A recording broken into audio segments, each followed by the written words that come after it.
Clasificación B, bajo supervisión de un adulto.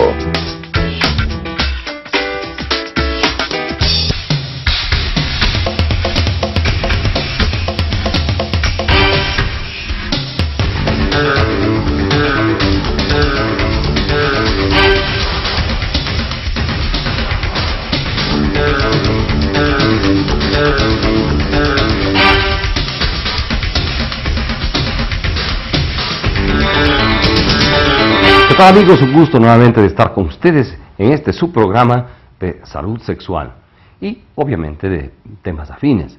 Así es que bienvenidos el día de hoy. Recuerden, soy el doctor Patricio Barzallo y ustedes pueden contactarse con nosotros a los teléfonos siguientes con el tema de hoy, galactorrea, en 0998-328-007, llamadas después del programa al 2461-287, o pueden ustedes escribirme a la dirección electrónica drbarzallo@gmail.com. Si usted quiere una contestación mucho más detallada, pues escríbame con toda confianza, no hay ningún problema. Pueden también mensajear al teléfono que está en pantalla, 0998-328-007. Sus preguntas estarán siendo contestadas pues de forma inmediata. ¿Qué es la famosa galactorrea? Realmente es un trastorno caracterizado por la emisión de leche por las mamas fuera del periodo de embarazo y puerperio.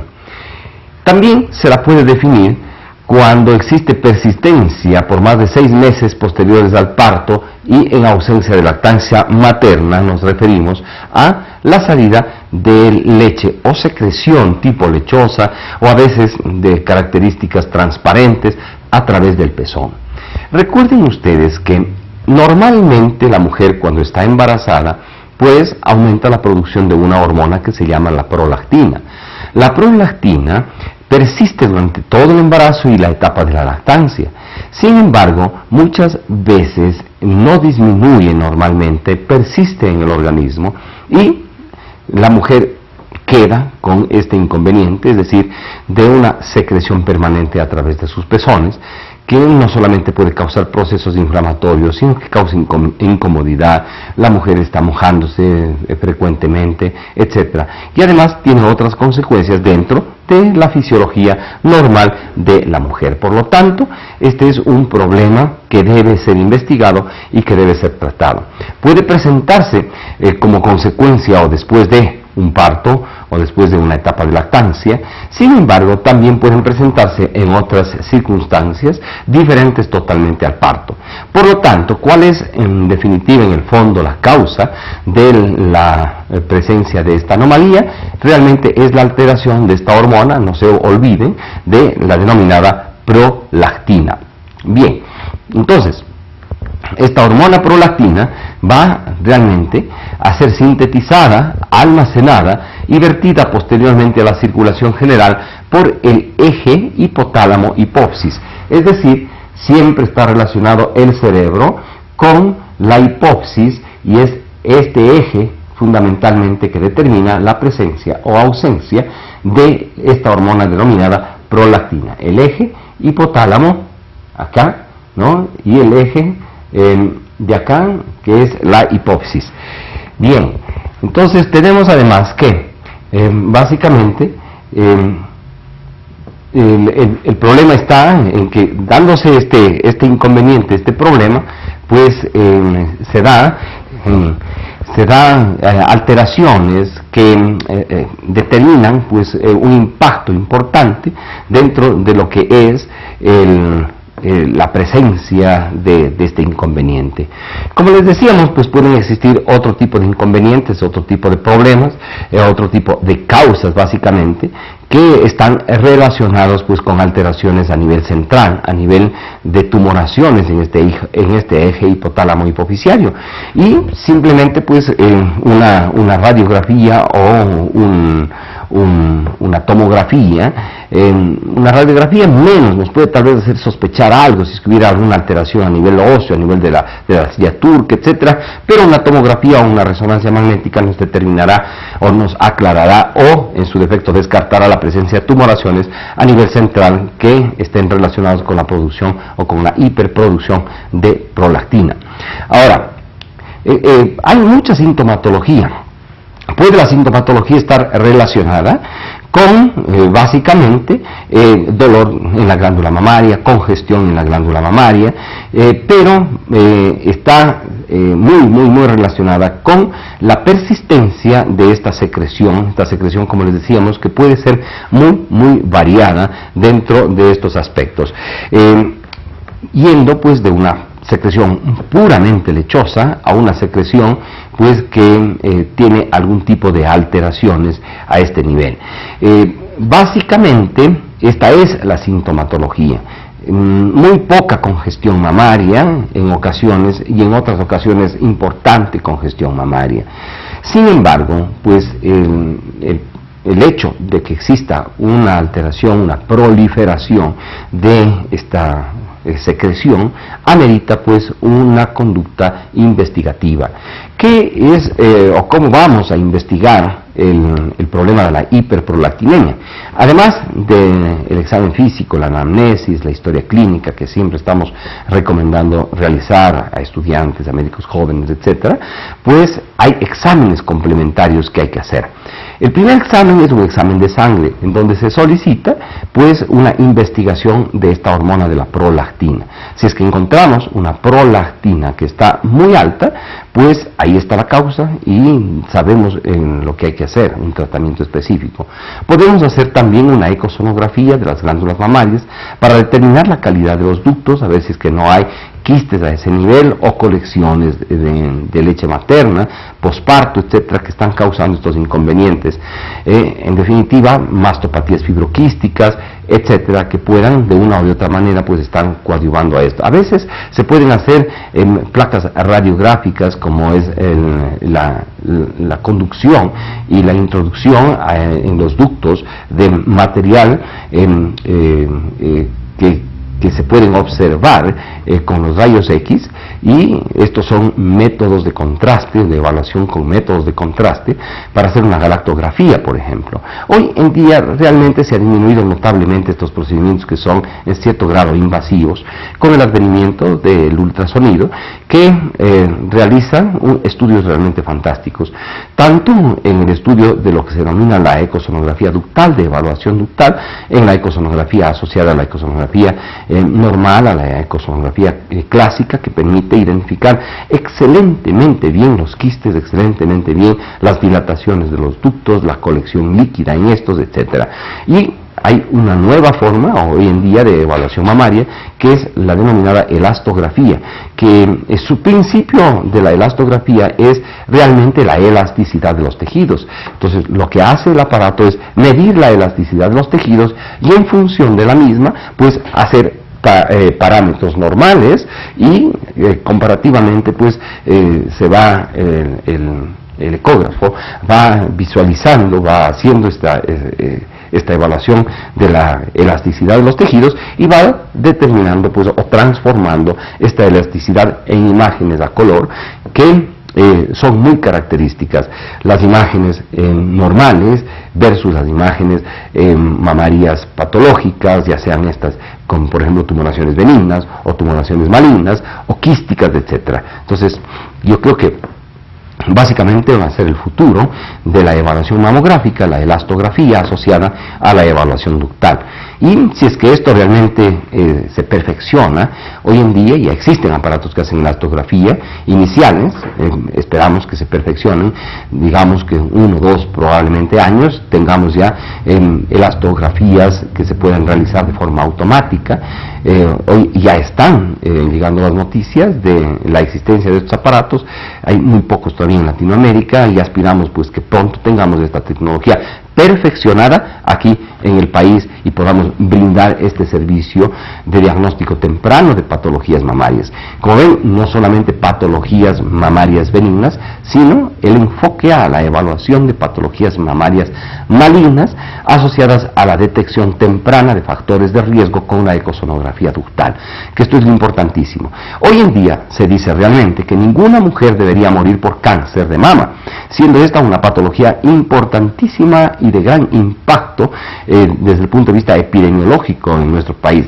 Todavía existe una altísima tasa de morbilidad y de mortalidad por cáncer de mama, especialmente en los grupos de mujeres con factores de riesgo. ¿Qué significa esto? Antecedentes de cáncer mamario en la línea materna, antecedentes de lesiones mamarias benignas o malignas solucionadas a tiempo, etcétera. Es decir, que todos estos factores de riesgo, tumoraciones malignas resecadas anteriormente, o lo que es lo mismo también otros dicen controles post-tratamiento de cáncer mamario, etcétera, se pueden pues afinar con la combinación de una elastografía y una ecosonografía ductal, superando realmente en mucho la evaluación radiológica, que sin duda alguna es un muy buen método para screening de cáncer.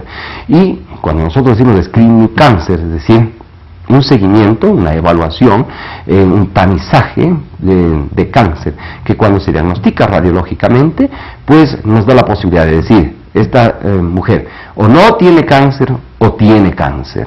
Y en el grupo de mujeres en las cuales radiológicamente decimos no tienen cáncer, eso significa que tiene que ser evaluada por otro tipo de metodología o hacer un seguimiento de observación para ver el comportamiento de esa glándula mamaria en el mediano, en el corto e incluso a veces en el largo plazo.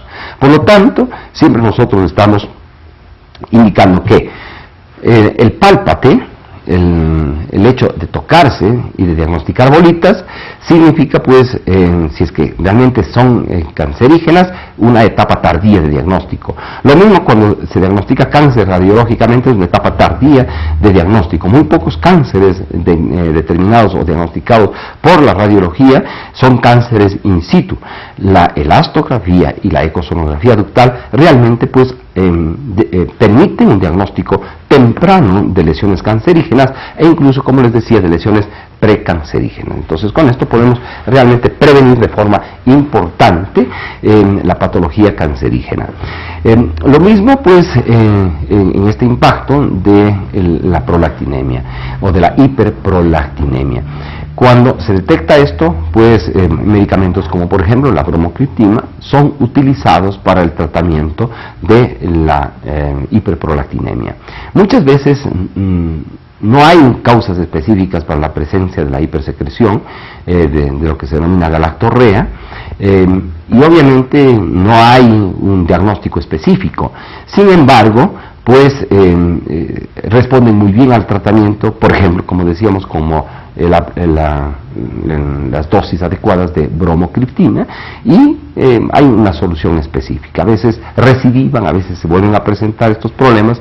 Sin embargo, pues deben ustedes estar conscientes de que ante este inconveniente existe un proceso diagnóstico, y una vez hecho el diagnóstico, pues existe tratamiento específico para este inconveniente, para este problema. Bien, vamos a hacer una pequeña pausa comercial y regresamos con más después de este pequeño corte. Así es que no se vayan, acompáñennos.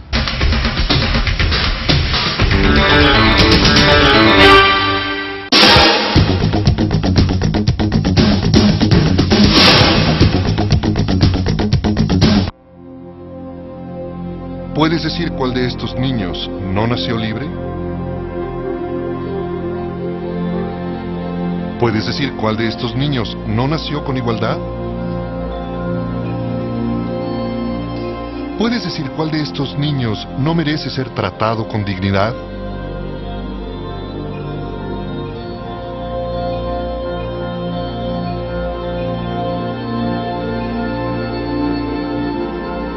Nosotros tampoco.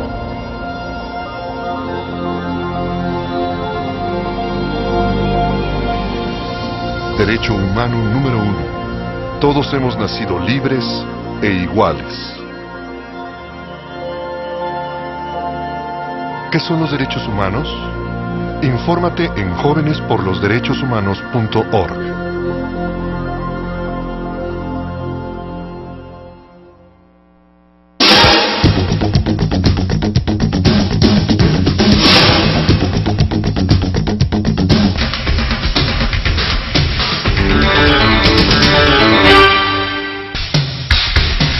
Gracias amigos, amigas, por permanecer con nosotros en este subprograma de salud sexual. Hoy con el tema de la hiperprolactinemia. Hemos visto algunas condiciones específicas y los síntomas más importantes de la hiperprolactinemia. Sin embargo, pues deben ustedes tener en cuenta que pueden existir otros síntomas relacionados con la disminución de la libido, es decir, con el deseo sexual, la ausencia de ovulación y de menstruación que provoca este síntoma denominado amenorrea o ausencia de menstruación por falta de ovulación. También pues estas mujeres que tienen este inconveniente pues pueden tener infertilidad, tendencia a la disminución de la masa ósea, lo que se conoce como osteopenia, y obviamente la transformación del hueso compacto en hueso poroso, es decir, la osteoporosis.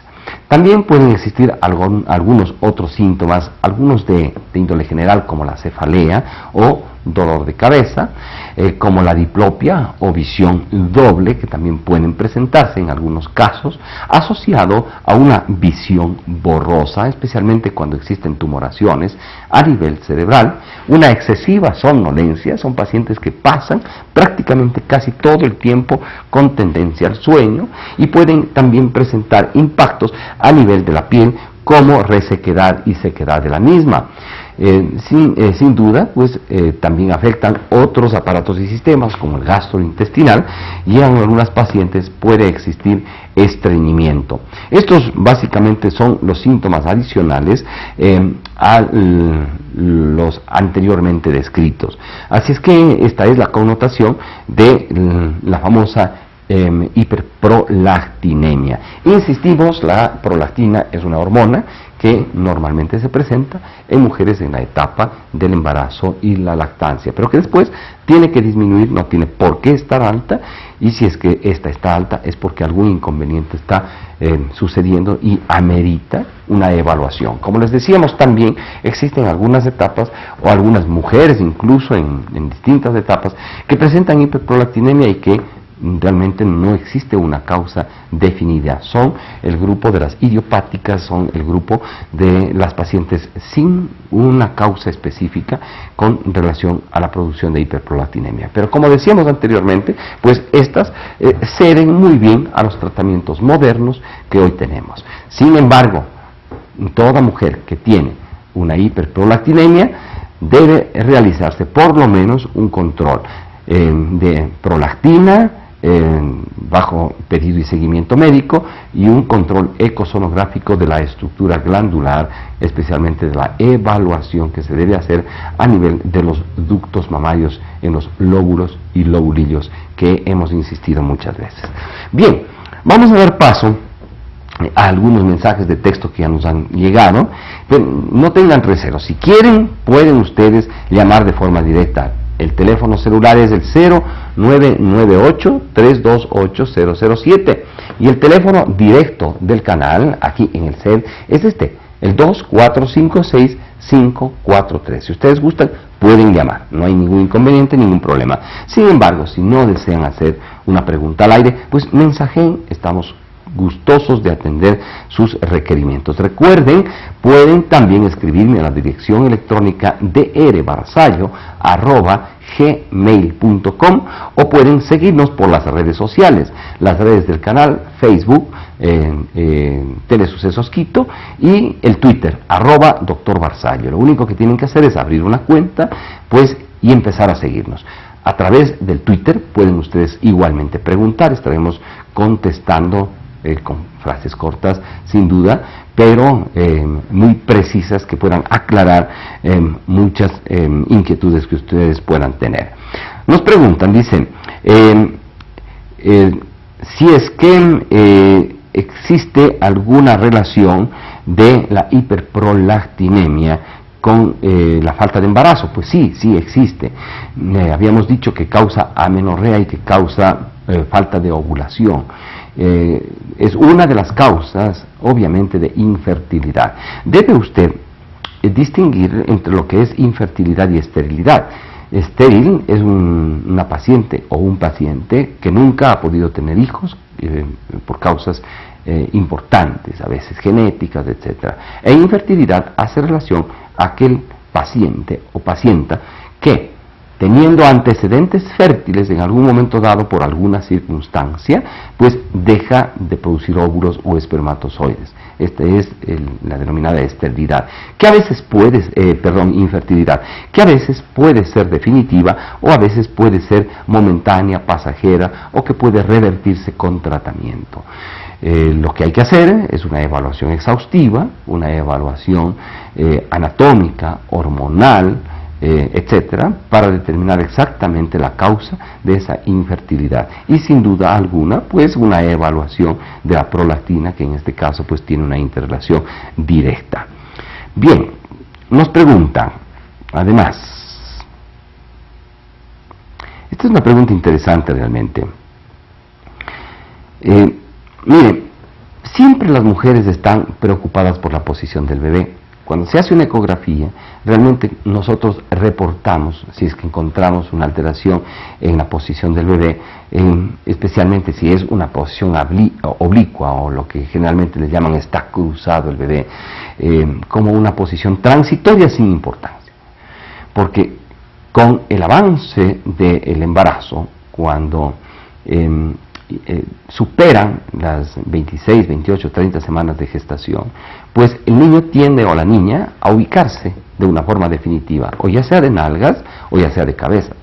La posición normal realmente es la posición cefálica, es decir, la cabeza en la pelvis. Esto permitirá que se produzca un parto cefalovaginal, que es lo normal.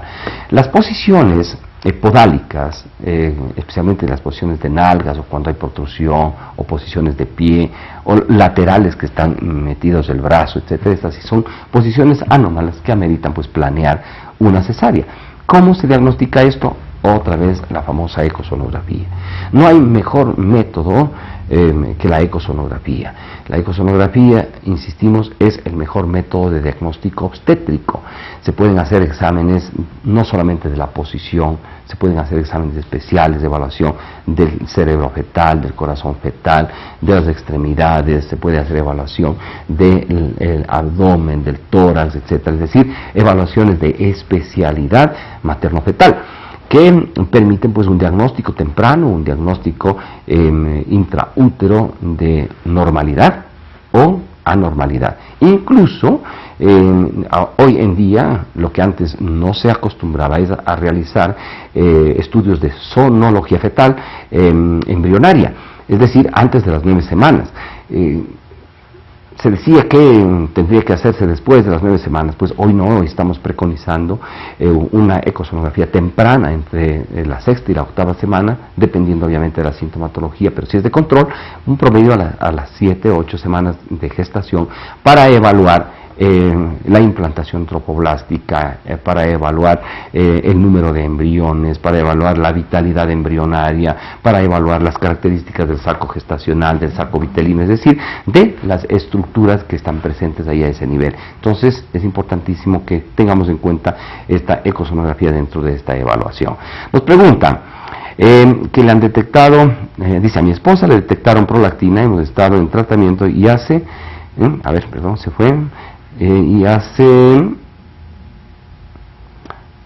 veamos específicamente, nos dice, unos 9 meses se embarazó pero tuvo un aborto y después nuevamente quedó embarazada pero al mes tuvo otro aborto. Puede ser de que tenga alguna injerencia estas alteraciones, no de la prolactina fundamentalmente, sino alteraciones hormonales. A veces la falta de progesterona puede producir una falta de implantación adecuada y causar amenazas de aborto o incluso abortos. Bien, distinguidos amigos, si alguna pregunta adicional ustedes quieren hacer, llámenme con confianza, 2461 3287 el teléfono convencional, el celular 0998-328007. O síganos a través de las redes sociales, Facebook del canal Telesucesos Quito, o en su defecto pues síganos a través de Twitter, @Dr. Barzallo. Un abrazo y nos vemos Dios mediante en el próximo programa.